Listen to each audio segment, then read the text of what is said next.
Good evening, everybody. Can you hear me okay? Deborah is here, but she wasn't supposed to be here. So she's asked me to step in to introduce tonight's lecture. And I'm sorry that it's such an unpopular one for my first introduction, but no, I can't think of a better time to be asked to introduce a lecture because I can't think of two better people I'd like to introduce than Sandra Barclay and Pierre Crousse. As most of you know, they're here at Yale as the Charles Gwathmey Professors in Practice, a chair that was established in memory of Charles Gwathmey, a 1962 MArch 1 grad, endowed by the one and only Ralph Lauren and his wife, Ricky Lauren. Sandra and Jean-Pierre accepted this position in the fall of 2023, and they've been teaching advanced studios at Yale here every fall since. And I believe you're going to continue for another 10? Forever? I could only hope it were in perpetuity because I think of Sandra and Jean-Pierre as an architects, or at least as this architects. I say that because their work, in my mind, never veers far from and never loses sight of the most fundamental components of architecture: structure, light, a materiality that remains close to the earth, and maybe one of the most underused building materials, empathy. All this yields a most powerful, moving, delightful, and very human built form. I think part of this comes from their shared interest in landscape. They both studied landscape architecture in addition to studying architecture, and I see this reflected in their work and in their ethos. I think they see architecture as an extension of the earth. I think they see architecture not as an object on the earth, but as a way of adding layers to the larger landscape that is the earth. I think they see time as a building material. They see architecture as geology. They build on the history of building. They often share their work on video, so you can also hear their architecture. They see the structure of the building as the building. They see architecture as a way of dignifying human life. And not only are they an architect's architect, but they're a teacher's teacher. Their dedication to teaching students and to promoting and advocating for a younger generation of practicing architects in Peru reflects a generosity and a curiosity and an optimism that we could all hope to emulate. Speaking of Peru, I suppose I should also mention that they are both from Lima. While they founded their practice in Paris in 1994, they returned to Lima in 2006, not only for professional reasons, but also because they practice architecture as parents. They practice it as human beings. Theirs is a life of architecture, and their architecture is a resounding affirmation of life. Their work will speak for itself, but the protocol for these kinds of introductions seems to require that I prove to you with a list of prior recognitions our guests' worthiness of being here. In Sandra and Jean-Pierre's case, that's not going to be a problem. Those prior recognitions are legion, and I won't even try to cover them all, but here are some highlights. In 2013, they won the SICA Prize for Latin American Architecture. That's the International Committee of Architecture Critics. In 2014, they won the Hexágono de Oro National Architecture Prize at Peru's Architecture Biennale. In 2016, they won the Oscar Niemeyer Prize. They were the 2018 winners of the Mies Crown Hall Prize. That same year, Sandra won Woman Architect of the Year by the London-based Architecture Review magazine. They both have honorary doctorates. Sandra is on the Lafarge Wholesome Awards jury, Jean-Pierre on the advisory council of the Mies Crown Hall Prize. It really goes on and on. But it's not a question of them being worthy. It's an acknowledgement of how lucky we are to have them with us here tonight. So with that, I give you Sandra Barclay and Jean-Pierre Crousse.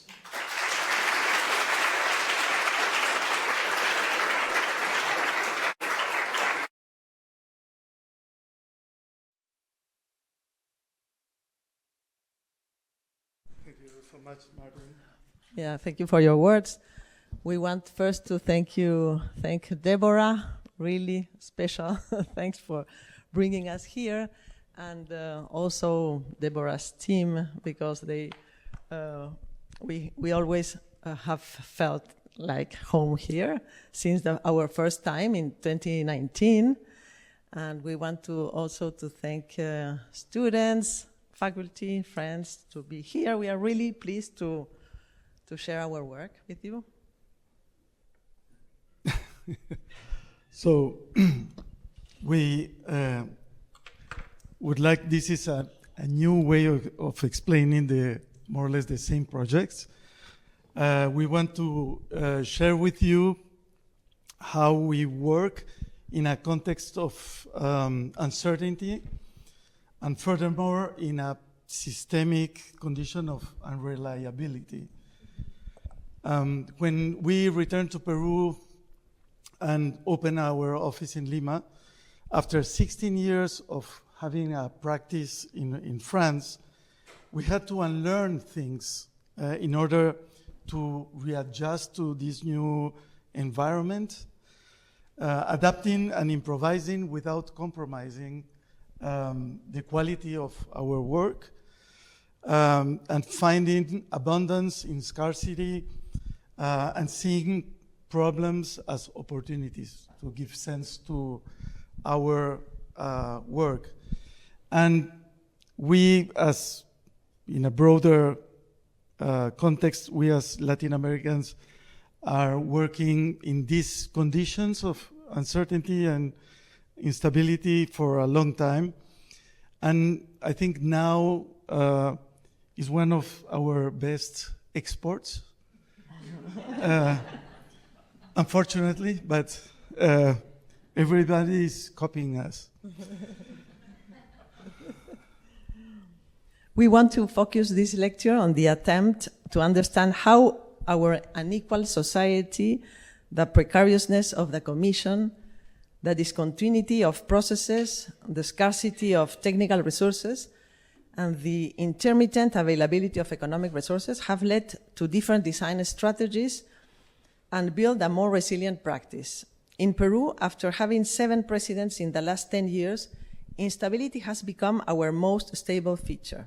As political scientist Alberto Vergara put it in an interview that I took for this series of drawings called Palabras Prestadas, Borrowed Words.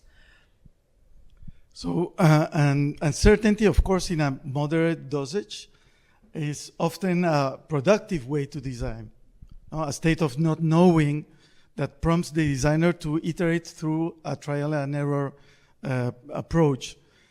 We use ingredients from the reality around us, as the culture we live in, the climate conditions, the place that we have to intervene, the program that we must attend, to transform them into architectural elements, as space, light, matter, and time. But when instability pervades the process, uncertainty is replaced by a systemic condition of unreliability, which forces us to consider different dynamic ways of designing and building. This condition is very common in these unequal societies, extending to much of the global south. So we had to consider instability as one more active ingredient that goes with these 4 elements of architecture, and introduce some others to radicalize the process.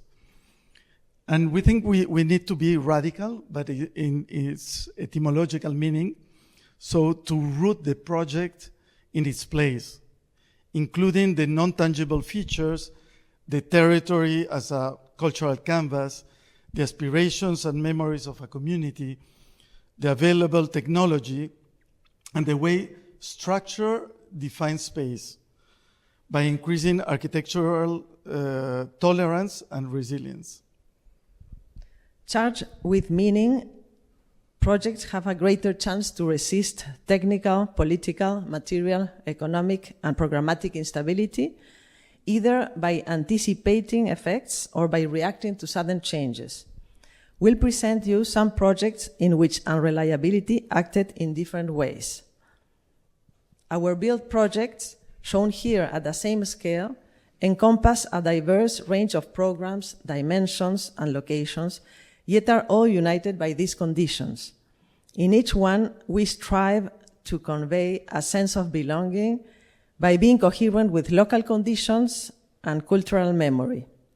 We seek to use available materials, incorporating local craftsmanship, and providing labor agency in the construction process in order to root them.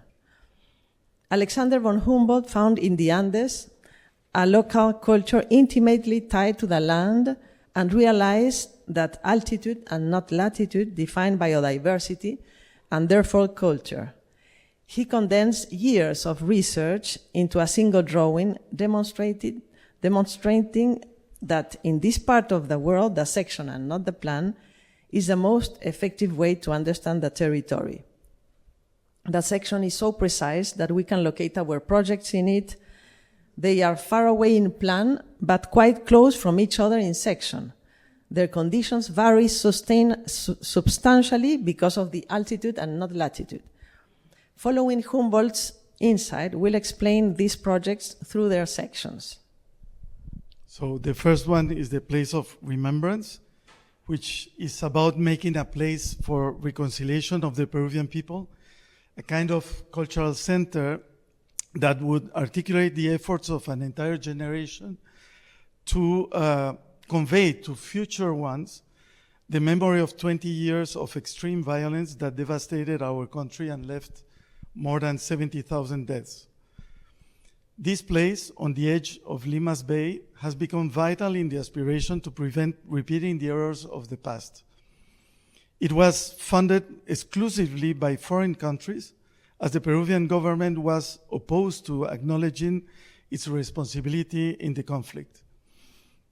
Mario Vargas Llosa, our Nobel Prize-winning writer, managed to lead the way to have this center built and managed to secure $4 million for its construction and launched an architectural competition. And while in the competition stage, we decided the building couldn't relate to the memory of violence, as architecture is meant to dignify people. So we started with other types of memories. The first one, the site's own memory. It was a residual area that you see at left by the destruction of one of these cliffs when a roadway along the seaside was created. And to relate to this memory of the place, our intervention should mend the broken successions of cliffs and ravines as if we were reestablishing a pre-existence. So if we draw a cut-off longitudinal section of the cliffs, we can visualize the infill made to create the descent to the coast, and a compact building near the natural cliff allows us to economize both on the number of foundation piles and in their depth. In this way, the territorial logic meets the economic logic, and also allowed to propose a public esplanade that wasn't required in the competition's brief, to open the interior to the cliff, so to protect it from the sun, the northwestern sun that comes out right in the drawing, and to create a single space that can be naturally ventilated without the need for air conditioning. The site has no connection to the city. This major problem was transformed into a design opportunity by creating a narrow passage that connects the main avenue to the site. By doing that, we introduced time in the way we approach the building. And the time that elapses between leaving the city and entering the exhibition introduces the procession as a performative element of healing and preparation for viewing an exhibition that recounts the most shameful moments of a society. So at the bottom of this newly created ravine, we are no longer in an urban setting, nor in a natural landscape, And there's a marked physical consciousness that marks the beginning of the exhibition. We get in, and the pathway continues inside the building. A system of ramps ascending towards the light lead us to the exhibition spaces. As Peru is part of the Pacific Ring of Fire, structure is an essential element of permanence and stability, not only in the tectonic sense, but also figuratively as an antidote to unreliability and uncertainty. We understood space should be defined by the building's structure to ensure its quality. As a structure is respected and no one dares to change it because of earthquakes, if a space is defined by a structure, we can anticipate that the quality of a space can endure despite the dynamics of uncertainty. When dealing with non-structural elements, the project must have a tolerance for adaptability. In this case, as we needed to reduce light intensity in the interior and in the absence of natural light calculation technology at the design stage, we opted to install sheets of varying opacity which were placed while measurements were taken with a photometer.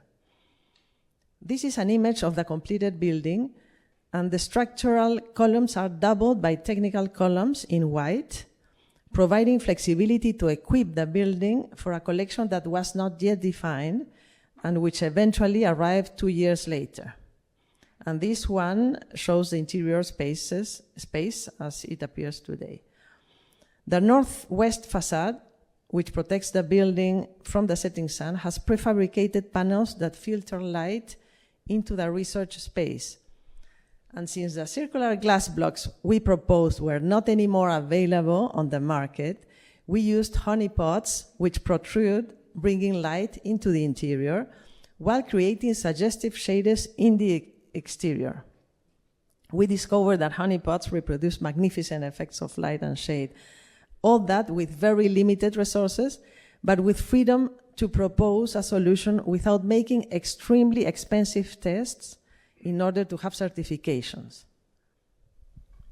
The construction tender was launched amid the 2010 electoral process, with 2 candidates implicated in human rights violations during the armed conflict that the Place of Remembrance wanted to clarify. So you can imagine both opposed the construction of this building and threatened retaliation.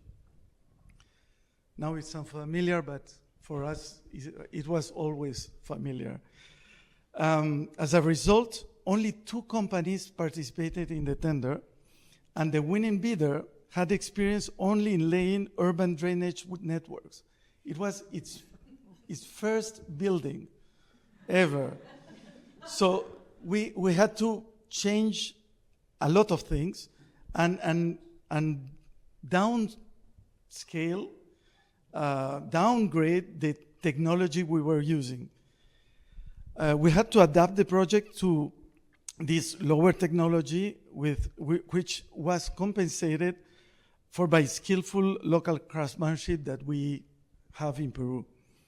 So as construction speed was not critical, the economy of not having a crane allowed us to employ more labor, which is giving work to more people, at least in our countries, and using artisanal formworks, which introduced the imperfection of the handmade as a quality. The design process does not finish with construction drawings, and the act of building adds an additional cultural layer. The notion of memory is therefore expanded to the construction process, in which the traces of building by hand draw a map in the building itself. The pebbles of the cliff were used as material for the pavement, and we asked the workers to arrange them in the way they consider best. So today we can recognize the different arrangement between one artisan and the other. So labor becomes the visible memory of human intervention. And what is marvelous is the caring about the well-done construction, which is important to say this, is not a synonym of perfection. So you can see in the video how people take time to build well. Not perfect, but well. The handprints in the lower entrance were attributed to the people who literally built this place by hand. And then we decided to leave all traces, intended or not, even the footprints of the watchdog you just saw in the fresh cement of the ramps. The building slowly grew by layers in 3 years. It began to relate to the alluvial cliffs and evolved into a form of artificial topography that resonates at the territorial scale to this succession of cliffs and ravines of the Bay of Lima. In that way, the building is related to memory not only by its programmatic content, but by the memory of Lima's landscape. Architecture and landscape have been intimately linked since ancient times. The Andes have been transformed by humans for more than 5,000 years. When intervening as architects, it's crucial to understand this layering of traces, as inevitably we'll add one more. This is Moray, an Incan agricultural laboratory intended to domesticate plants at high altitudes, and we are located at 3,800 meters high. An international competition was launched in 2019 for designing an agricultural research center and lodging facilities besides this magnificent archaeological site that is up in the image. We proposed that the building should focus on water management, as water will be critical for improving agriculture in the Andes in the era of global warming. So to make this place inhabitable at such a high altitude, we follow the strategies that the Incas employed in these places. So taking advantage of the existing topography and orientations to create favorable conditions for life with a minimum of physical effort to achieve these goals. So a careful use of the site's topography, combining excavation and infill without taking any earth outside the site, enabled us to use an existing ravine and the natural slope to bring natural light to all spaces with minimal impact on the landscape.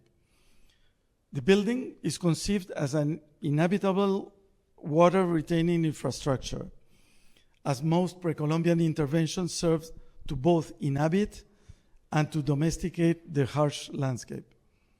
So in this aerial view, looking towards Moray, we can see that the existing ravine receives the logistics of water management research center.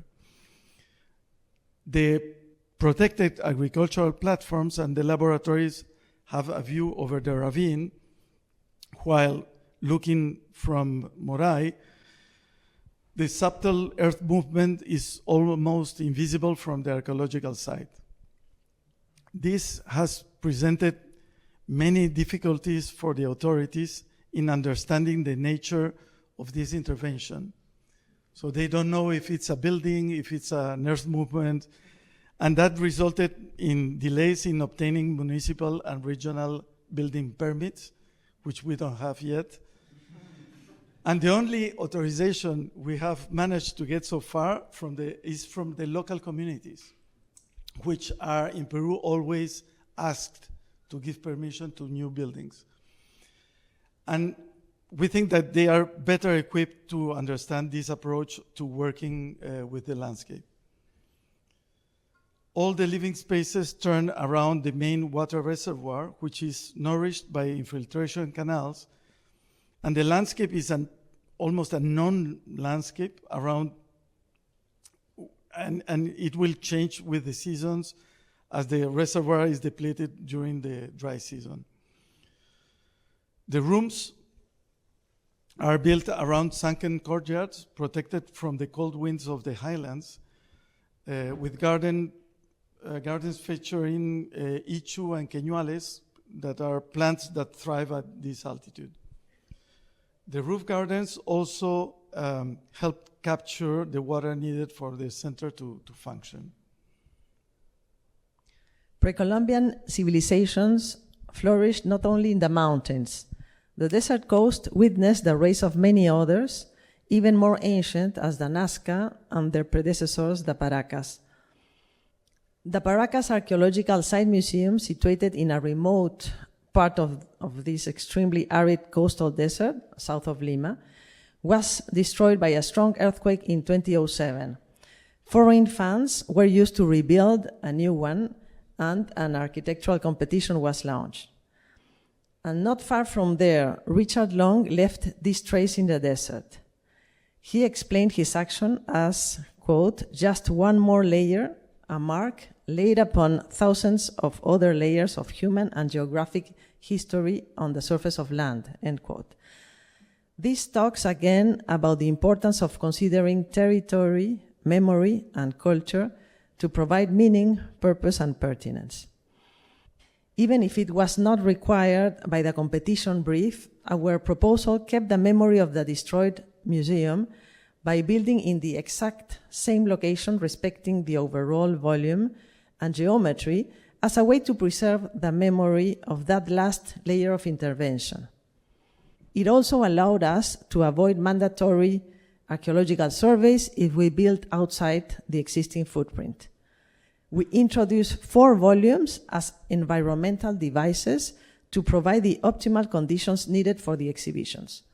These low-tech devices help control natural light and secure ventilation by wind turbines. Actually, there was insufficient electrical power on site, so the museum works without any artificial light. It closes when the sun sets. More technological equipment will be possible to install in these technical spaces in the future.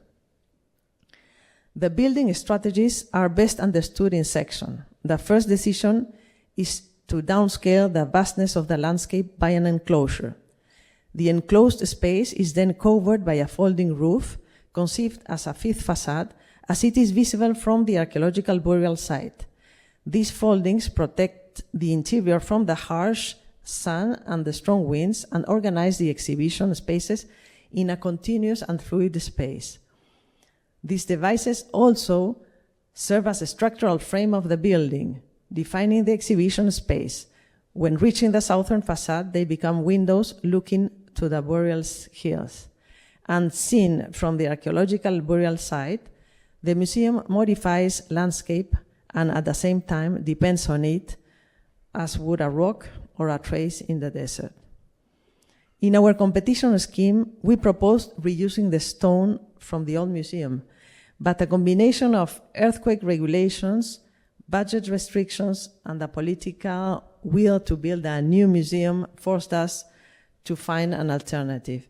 So we proposed the same polished ceramic technique for finishing the pre-Columbian bases, rescaled to the size of the building, and we used a naturally reddish puzzolanic cement that was hand-polished and stayed within the budget. And we are in a country where craftsmanship is, in many occasions, still less expensive than industrialized construction. We consider this a huge advantage, as the buildings, when building by hand, leave traces and add one more cultural layer. And here, everything is built by hand, even the ladder. No? Not only the building. The exhibition design was never completed during the museum's construction. We didn't have it in our commission. And subsequent political disagreement between regional and national government resulted in the building being abandoned for 4 years. Natural elements began to add another layer, and the moving sun demonstrated how the landscape constantly changes. And it was altering the way the building relates to it. In these situations, sustainability is measured by the building's ability to stand the test of the time and resist elements. On the Peruvian coast, concrete and its aggregates are not only produced locally, but also offer better durability and optimal seismic resistance. Back in Lima, the French school posed a significant design challenge. Built in the countryside in the 1960s, it eventually became surrounded by the city and adjacent to the Pan American Highway, which is Lima's busiest road.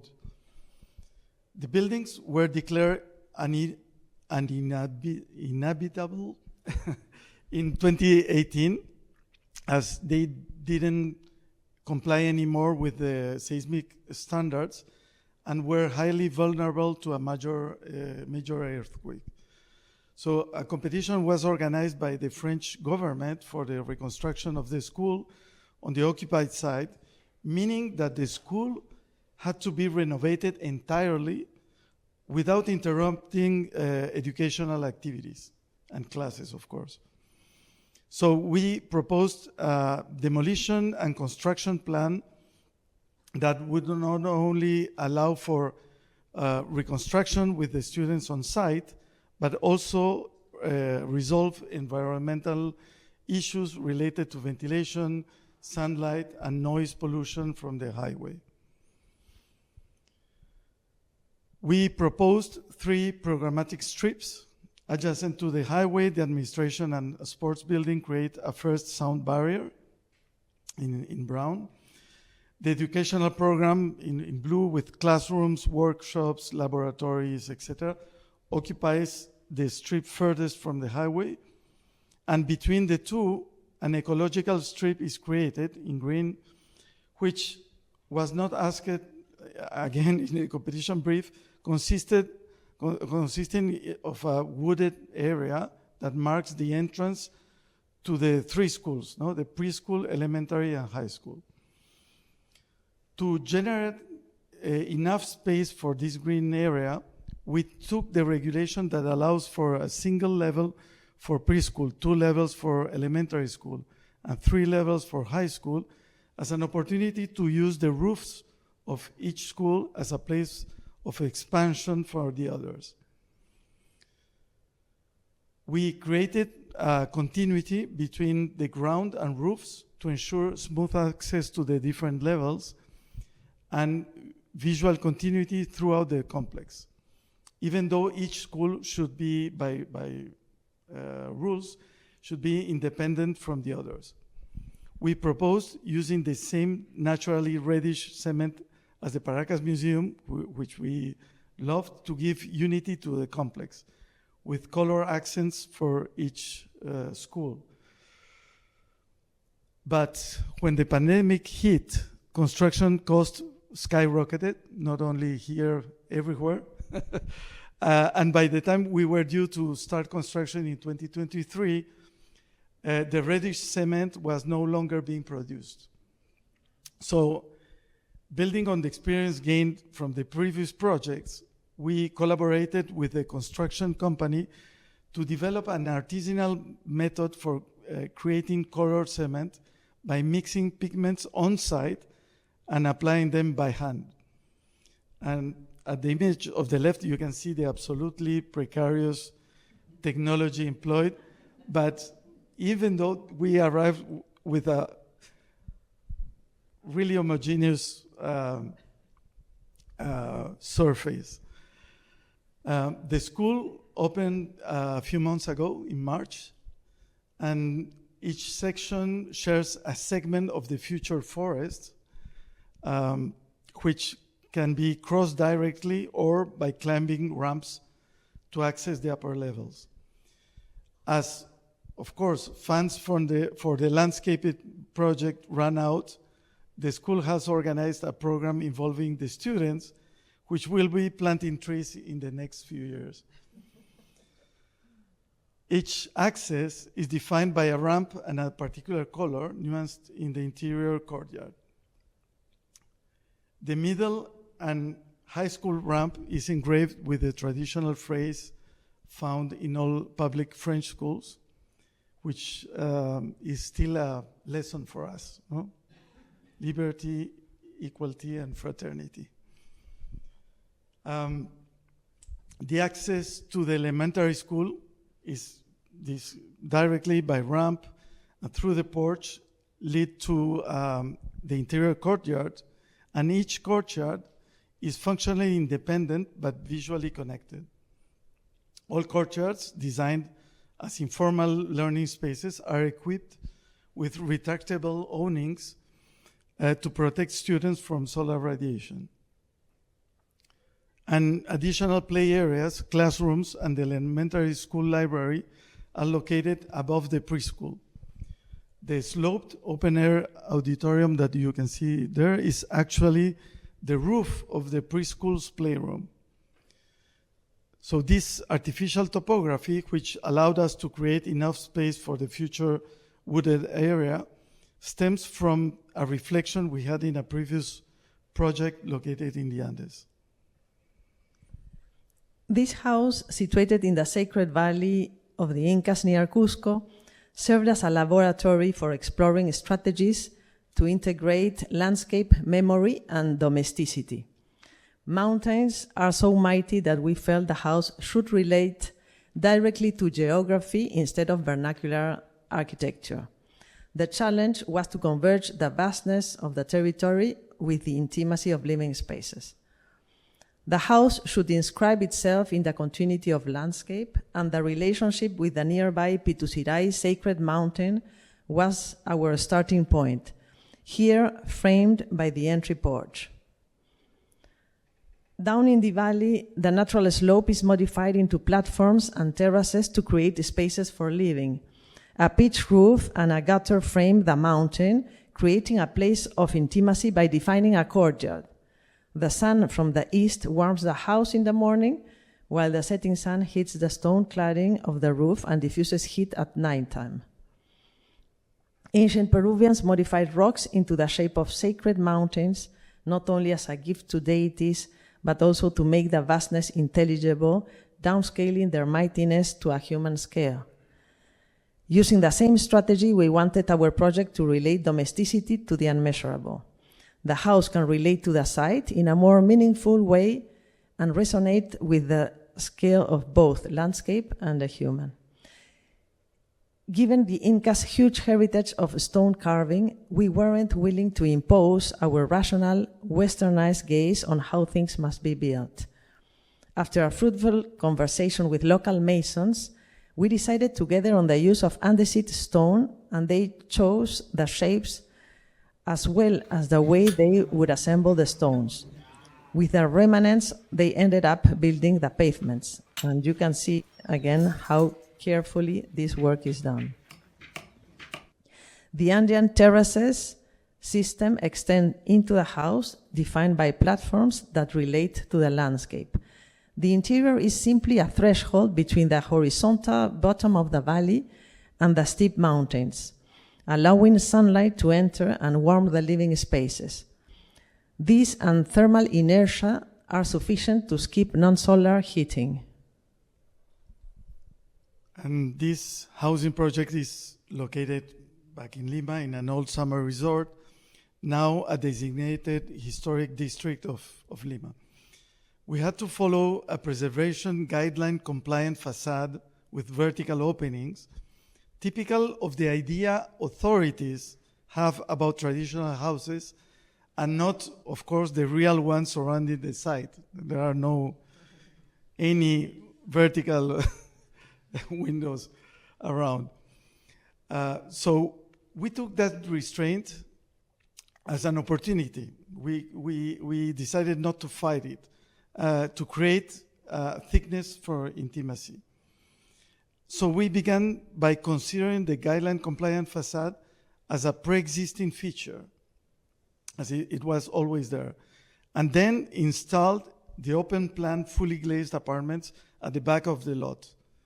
The place in between is used to install terraces, which maybe eventually serve as future extension for the flats.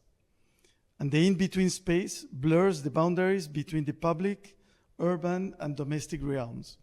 In that sense, the facade acts as a screen that defines a reversible threshold. It's not only a question of the exterior being the street and the interior being the apartments, But also from the apartments, the city appears as an interior space behind this facade. The large terraces encourage social dynamics between neighbors. An urban threshold is created, and when you get into this building, you can feel at home, but not yet into your apartment. This was our first commission upon our return to Peru, a listed 1920s house repurposed as a visual art school. It took 4 years to obtain the permits, a common uncertainty often encountered in developed countries when intervening in listed buildings. A vertical extension was needed on top of this neocolonial style house, featuring a monumental facade that hides 2 levels. We proposed a radically different extension to respect the original proportions and preserves the courtyard space to maintain the integrity of the listed building. 4 years later, regulations changed and there was no longer a possibility of using the 2 staircases by crossing functional spaces. So we had to modify the project and introduce large footbridges over the courtyard to connect the 2 escape stairs. The footbridges were constructed with metal grating to allow light to pass through the courtyard, connecting at various points to each level of the building and creating informal meeting spaces. We installed the common areas of the school at the rooftop, featuring a last metal grating structure as a pergola, which reveals Lima's skyline. The courtyard was the heart of the house. The footbridges, conceived as places for moving and gathering, suddenly became frames for artistic interventions, ensuring the prominence of this space in the art school. The extension included art workshops and studios, naturally lit through a facade that encompassed the structure of the building. The glazing is arranged in 2 planes at the interior and exterior of the steel structure, and the gap between the 2 planes is used for natural ventilation. And now this last project is located in Piura, which is a booming city 1,500 kilometers north of Lima and situated only 4 degrees south from the equator. In the context of this lecture, it is very refreshing to show you a project that wasn't significantly affected by uncertainty. Even we didn't escape entirely from it, but we think that one possible reason for its success in those terms was the speed at which we had to do all the process. So speed is also an ally. In order to know from the commission, when they called us to do this project, to the building's opening, we had only 15 months. So the University of Piura required additional space to accommodate a new student population from low-income rural backgrounds who could pursue their education thanks to a government scholarship. And that's why we had a time to do that. New facilities, including generic classrooms and faculty offices, were urgently needed, and the aspiration was to improve the teaching infrastructure to welcome 800 new students. And 50 years ago, the university campus consisted of a single building in a barren desert, as shown in the top image. When a strong El Niño phenomenon brought heavy rains to the desert in 1983, the authorities seized this as an opportunity to start a new campus, not by building new infrastructure, but by planting carob trees instead. And you can see that in the 1980s, no? It was crazy. This vision led the university to look is today. The decision to develop a campus by creating shade in the harsh sun and extreme dry heat of the savanna landscape in northern Peru was, of course, a big inspiration for us. The question was about what kind of place for learning should be built here, no? And there are the big architects like Louis Kahn, no, that said that schools began with discussions under a tree. So that was the advice that we followed. And our starting point was about creating a great exterior space, but shaded.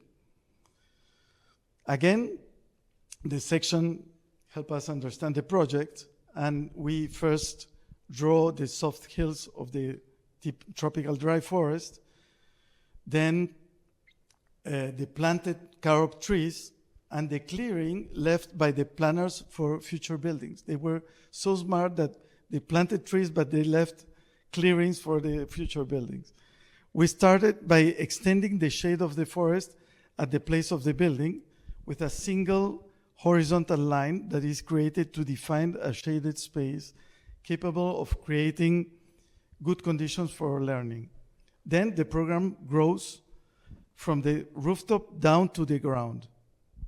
And the result is a series of buildings which are less important than the spaces left in between them, where informal learning and gathering spaces find their place. The strategy of discrete buildings within a regular square shape was a suitable response to the university's needs, the extremely tight schedule, and the building regulations. 6 architectural types developed as 11 independent buildings responded efficiently to their functions, while shaping irregular in-between spaces for informal learning. This apparently compact scheme shelters a shaded, permeable space, allowing natural cross-ventilation from the southern winds that make air conditioning unnecessary. And this is really a hot climate. The complex is also permeable in terms of access, with openings in 3 sides, making it a shaded crossroads within the campus. Each building, considered independently, complies with seismic regulations, allowing them to be built separately and therefore more quickly. The 6 different types were built subsequently by construction teams, as we can see in this image, allowing to complete the complex in just 7 months.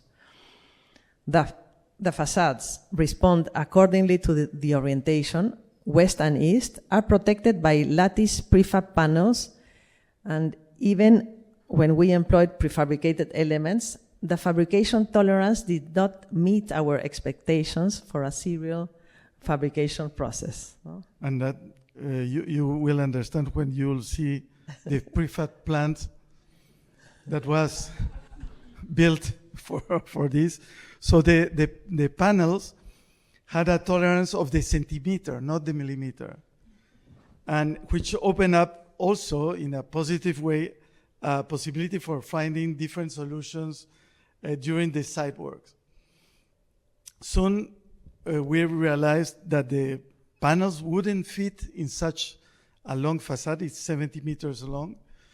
So we choose the starting points for the panels installation and left blank spaces at their staircase where they were less needed. And as the remaining, those 12 panels couldn't fit it. So with these extra panels, we built an unexpected bicycle parking area that you see at left.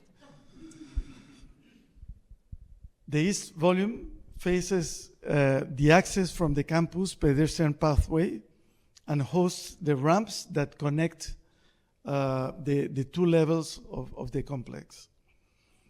And here the lattice shuttering serves as a light modulator, allowing our eyes to adjust to the shaded half-lit spaces of the complex.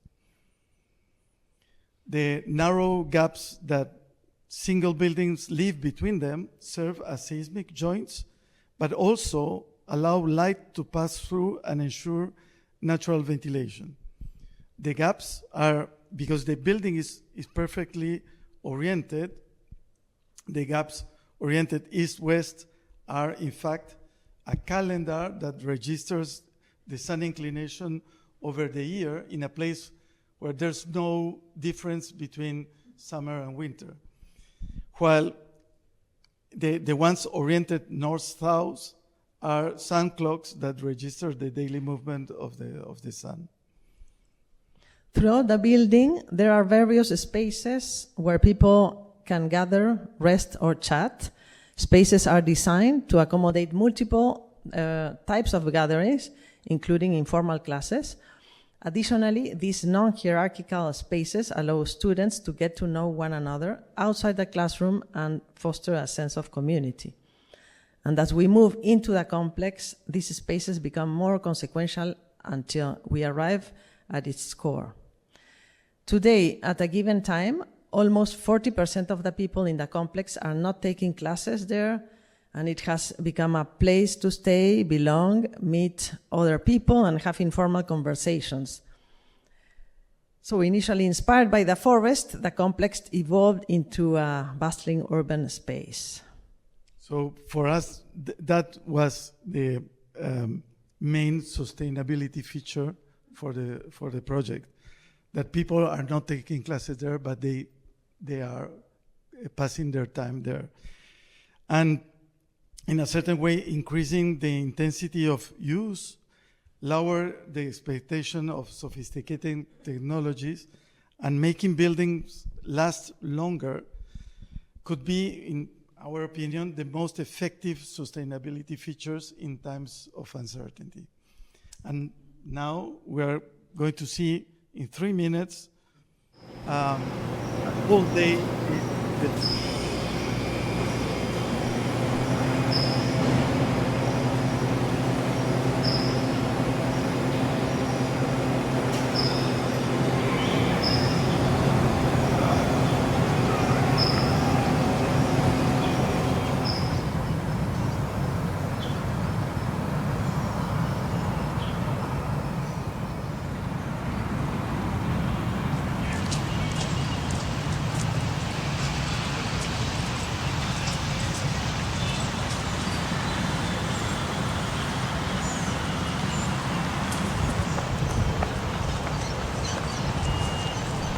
was really late, and there were two cameras, so it was not twice.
Thank you. Thank you. Thank you.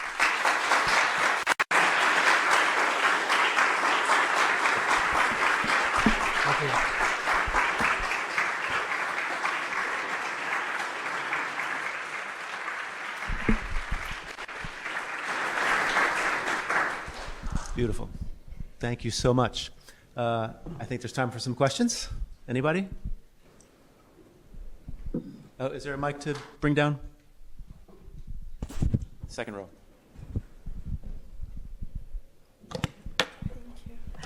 Thank you.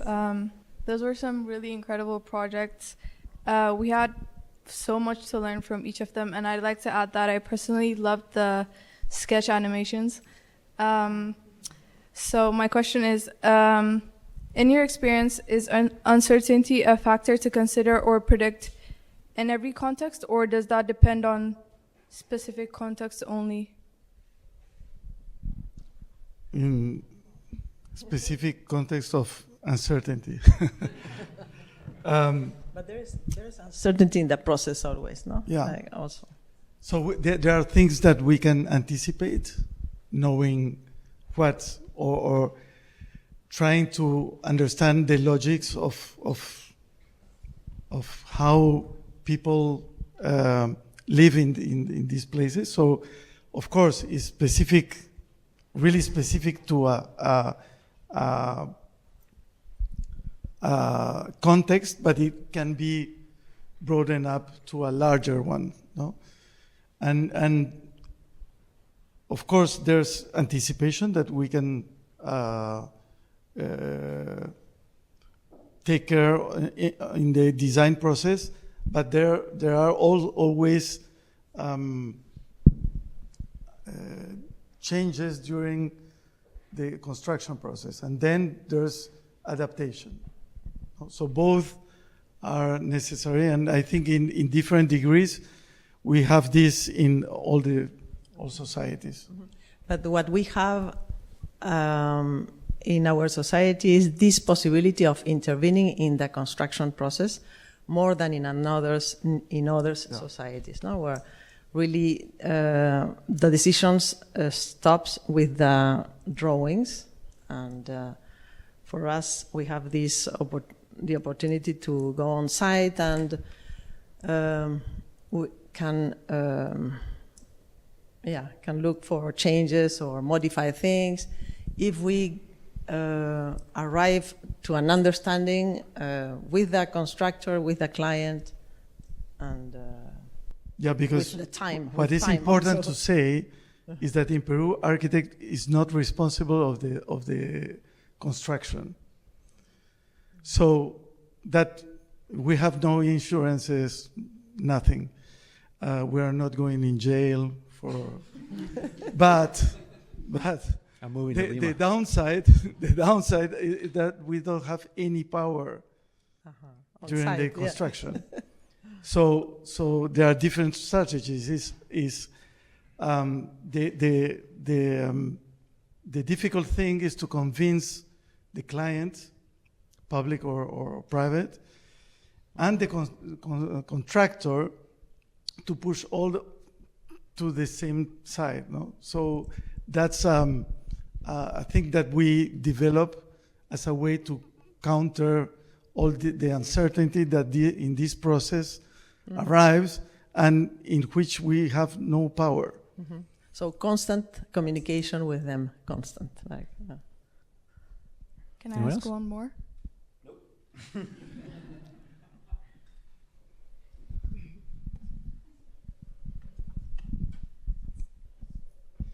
Hi, I want to ask Sandra and Jean-Pierre, you're talking about a power architect. You have so many build projects. I wonder if there are any case that you reject a commission or turn down a project. If yes, why?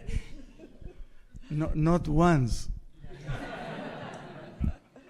No, we have a lot of projects, but they are survivors.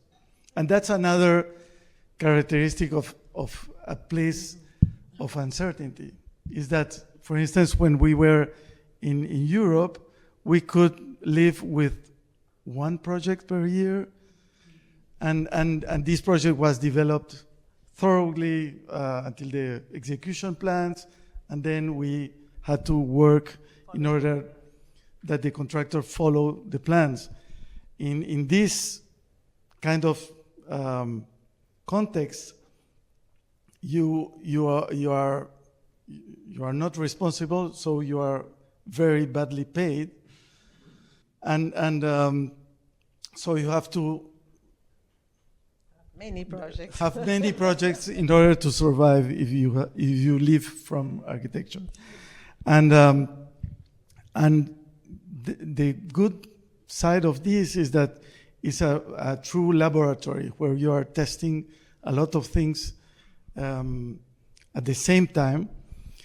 And as in many other societies, as here in France, what you build is 1/10 of what you design. No?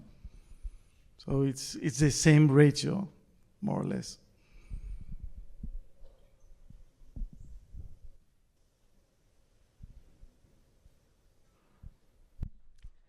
Thank you for your wonderful lecture.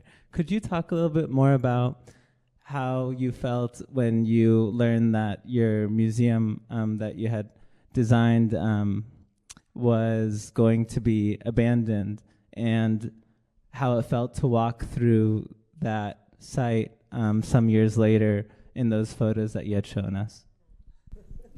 Yeah, we have a name for that kind of buildings. We have now the research center in Moray and performing arts school in our university that we are designing.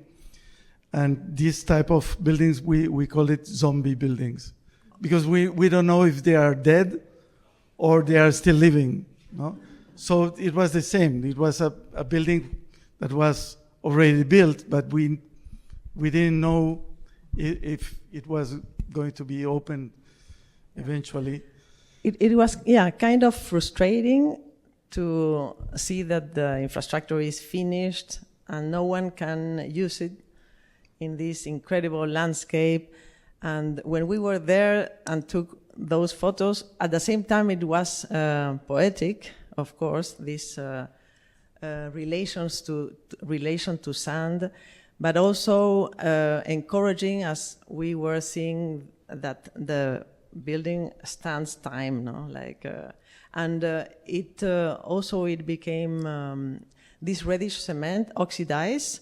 So with time, it becomes more brownish, and so you felt really time passes in the building. So it was not being to be completed at the end, but there was a secretary of culture, which was an amazing lady that took as her task to finish it, and she took 1.5 years to open it. Yeah. And it was opened like 1 month before the end of the presidential government. So, so the uncertainty is always both sides, no? In good news and bad news. Maybe one more? Yeah, up high.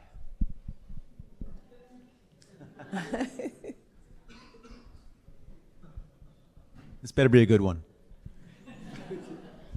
Hi, thank you for the beautiful presentation. I was wondering about customization and informality in architecture. It comes at a cost of energy, labor, and a lot of building by hands, like you were talking about. So I was curious about the challenges that are faced by people who are involved in these processes, actually building on site, and is there a way out? Like, just what is there a way? Do you see a way around it? Normally, it's difficult to explain, because in the Western countries, we tend to employ less people each time and to mechanize all the processes, because normally it's or we can imagine this is not an ideal way of working. In poorer countries, this is an opportunity to have work, to work. So it's very different. So if you employ more people, it's a good thing. It's not a bad thing. And you're not replacing these people that otherwise couldn't have any work by installing a crane, which is more expensive in that case than employing them.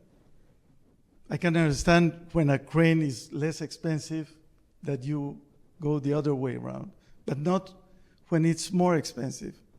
So, and then if you talk to these people and you explain the project, because they are going to build that, and they have still a direct connection between the hand and what they are building. It's not the same as an industrialized construction system where you are assembling parts. You're not modeling matter with your hands. So there's a different relationship between the manual work and the building, and so you can introduce explanation about this and make them proud to do that. No? And it's always a conversation because they know how to build. So the details are always discussed with them and adapted. No?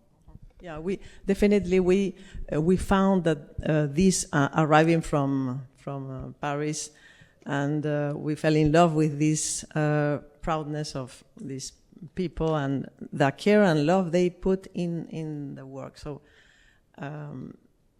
it was so different in. we have 2 minutes. No? Yeah.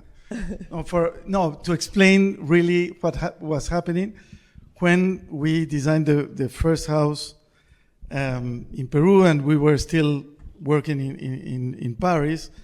We were building social housing outside Paris, and we were trying to correct some things with the painter, and the painter said, "I'm not correcting this. Sue me if you want, but I'm not touching this." And it was a mess. And then the following week, we arrived to this house that was almost finished, and there was the mason, the chief mason, and we were correcting certain things that he did wrong, and there was no problem. And then there were things that it was our errors, omissions or errors, but from our side. And he saw us and he told us, "Why are you so serious or worried?" And we explained, "Oh no, listen, this is not your problem, it's our problem because we omitted some things." No. And he told us, "I will do it, because if you are happy with this result, I will be happy." So that's, I think that was the day when we decided to come back to Peru. Yes.